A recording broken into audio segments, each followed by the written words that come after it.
Students, how are you? I welcome all of you to our channel ABC Grammar Point। तो जैसे कि आप जानते हैं हमारी एक सीरीज़ शुरू हुई है जिसका नाम है 10 minute grammar can change your life. मतलब 10 मिनट की ग्रामर जो है वो आपकी लाइफ को चेंज कर देगी। और इसमें ऐसे इम्पॉर्टेंट टॉपिक को लिया जाता है जो अक्सर स्टूडेंट्स को कंफ्यूज करता है। बहुत ही छोटी छोटी बातें हैं जो आपके लिए बहुत ज़्यादा हेल्पफुल होंगी इन योर एग्जामिनेशन, आपके एग्जामिनेशन में। तो चलिए आज की सीरीज़ शुरू करते हैं।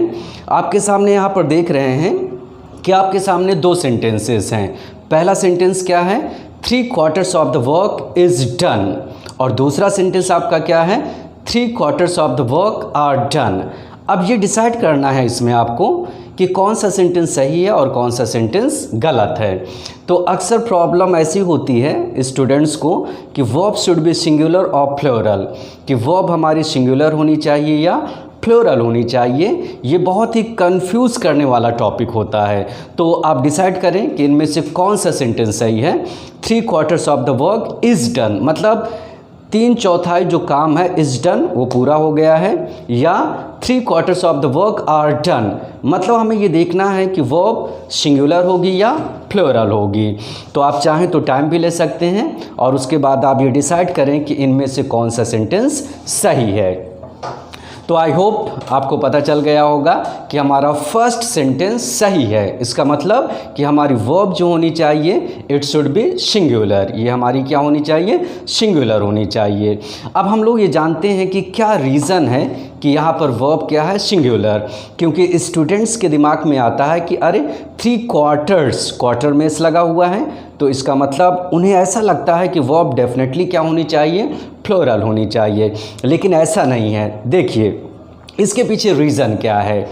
तो जैसे कि आप जानते हैं एक होता है हमारा कलेक्टिव नाउन। कलेक्टिव का मतलब दैट इंडिकेट्स अ कलेक्शन, जो किसी के कलेक्शन को बताता है। अगर कलेक्टिव नाउन किसी यूनिटी को इंडिकेट करता है, जैसे आप यहाँ पर देख रहे हैं देयर आर 5 फिंगर्स, यहाँ पर 5 उंगलियाँ हैं।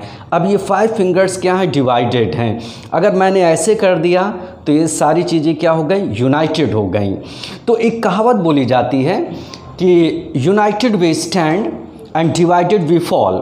अगर हम लोग यूनाइटेड होते हैं तो एक इकाई बन जाते हैं, और अगर हम लोग डिवाइडेड होते हैं तो इसका मतलब कि हम लोग सेपरेट हो जाते हैं, वीक हो जाते हैं।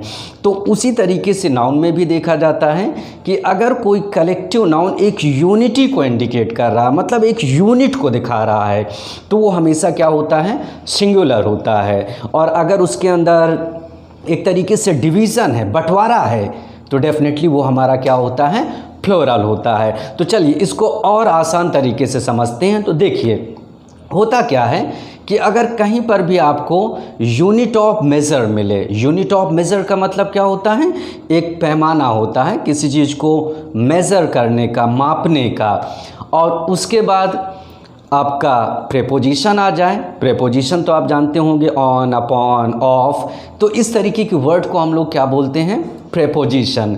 और उसके बाद अगर आपका सिंगुलर नाउन आ रहा है, यहाँ पर ये बात इंपॉर्टेंट है, अगर सिंगुलर नाउन आ रहा है प्रेपोजिशन के बाद तो डेफिनेटली आपकी वर्ब क्या होनी चाहिए, सिंगुलर होनी चाहिए। तो पहला एग्जांपल क्यों सही है, आप देख रहे हैं 3/4 ये हमारा क्या है, अ यूनिट ऑफ मेज़र है, मतलब ये एक माप है। और उसके बाद क्या लगा हुआ है, ऑफ। ऑफ क्या है हमारा, it is called a preposition, ये हमारा प्रेपोजिशन है। फिर उसके बाद हमारा नाउन क्या है, द वर्क। द वर्क हमारा क्या है, सिंगुलर। इसी वजह से वर्ब हमारी क्या होनी चाहिए, सिंगुलर होनी चाहिए। आई होप ये क्लियर हो गया होगा। कुछ और एग्जांपल्स हम लोग लेते हैं। जैसे यहाँ पर देख रहे हैं पहला एग्जांपल है 2/3 ऑफ द पॉपुलेशन, मतलब 2/3 2/3 ऑफ द पॉपुलेशन, जनसंख्या, इज़ इलिटरेट। इलिटरेट का मतलब असाक्षर है। यहाँ पर आपने देखा 2/4 ये हमारा एक यूनिट ऑफ मेज़र है। फिर उसके बाद हमारा क्या आ रहा, ऑफ, दैट इज़ प्रेपोजिशन। फिर उसके बाद हमारा आ रहा द पॉपुलेशन। अब पॉपुलेशन क्या है, हमारा सिंगुलर है, और इसी वजह से वर्ब हमारी क्या यूज़ की गई है, इज़ यूज़ की गई है। अब इसी तरीके से दूसरा सेंटेंस आपका बोर्ड पर है 4/5 मतलब 4/5 ये हमारा एक मेजरमेंट है ऑफ द बुक। अब यहाँ पर देखिए the book it is singular, फिर उसके आगे लिखा है is she a pornography. Pornography means क्या होता है, कोई चीज़ अश्लील जो चीज़ें होती हैं उसको हम लोग क्या बोलते हैं, पोर्नोग्राफी। और शेयर का मतलब क्या होता है, पूरी तरीके से, मतलब किताब का जो 4/5 हिस्सा है वो पूरी तरीके से क्या है, पोर्नोग्राफी है। अब इसी तरीके से थर्ड एग्जाम्पल क्या है आपका, 3/4 ऑफ द डे, मतलब दिन का 3/4 हिस्सा was spent in idleness. Was spent मतलब उसको बिताया गया इन आइडलनेस। आइडलनेस का मतलब आलस में।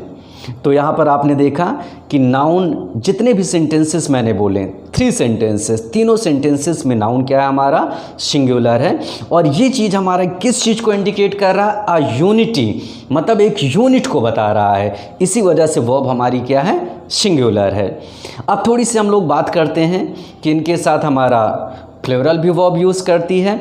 तो कैसे यूज़ करते हैं प्लूरल में, तो देखिए यहाँ पर आपका लिखा हुआ है, अगर मान लिया जाए कोई फ्रैक्शन आ जाए, फ्रैक्शन का मतलब जो फ्रैक्शन मतलब एक टुकड़ा, या कोई मेजरिंग वर्ड आ जाए, मेजरिंग वर्ड का मतलब कोई चीज़ मापने का वर्ड, फिर उसके बाद प्रेपोजिशन, और उसके बाद अगर आपका प्लूरल नाउन आ रहा है तो डेफिनेटली आपकी वर्ब क्या होनी चाहिए, प्लूरल होनी चाहिए। अब जैसे एग्जांपल है 2/3 ऑफ द मैन, मतलब 2/3 ऑफ द मैन।